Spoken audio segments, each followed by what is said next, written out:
Hello, brother and sister in Christ. For today, the title of the devotional message is Rejoicing with Gladness. Hard as it is for us to imagine, God considers each person of incalculable value, which is why He rejoices over the salvation of everyone. So, Zephaniah chapter 3, verse 17. You may read, observe, and analyze. And here's the question for you. How does this verb shed light on the parable of the prodigal son? Zephaniah chapter 3, verse 17 emphatically uh, displayed the delight of God over his redeemed people. Just about every word of joy and delight in the Hebrew our language is packed into this single verse descriptive of God's delight over his redeemed people.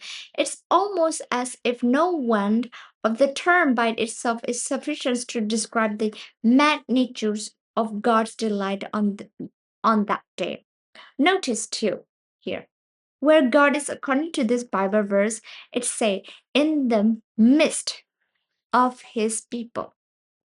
The reconciliations that arise from the relationship of love comes with the immediate presence of God.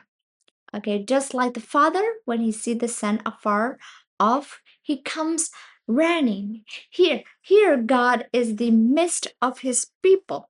Okay, in Isaiah chapter 62, verse 4, similar imaginary is caught with the marriage analogy.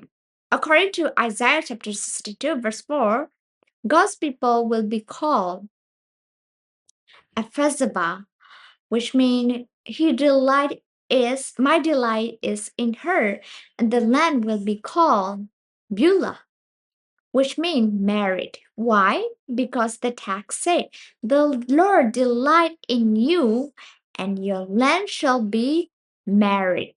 Okay, the very pinnacle of God's joy is reserved for the day of restoration, when He will receive His people and rejoice over us, even as the Father rejoiced over His prodigal Son. In Ephesians chapter 5, verse 25 to 28, what does this say about the love of the kind of love we are also called to display? Okay, this passage exhort husband to love their wife, just as Christ also loved the church and gave himself for her, and to love their wife as their own bodies. Ephesians chapter 5, verse 25 to 28. These texts not only highlight the kind of unselfish and sacrificial love a husband is to have for his wife, but also show that Christ himself loved his people. And the people is his church, which is part of himself.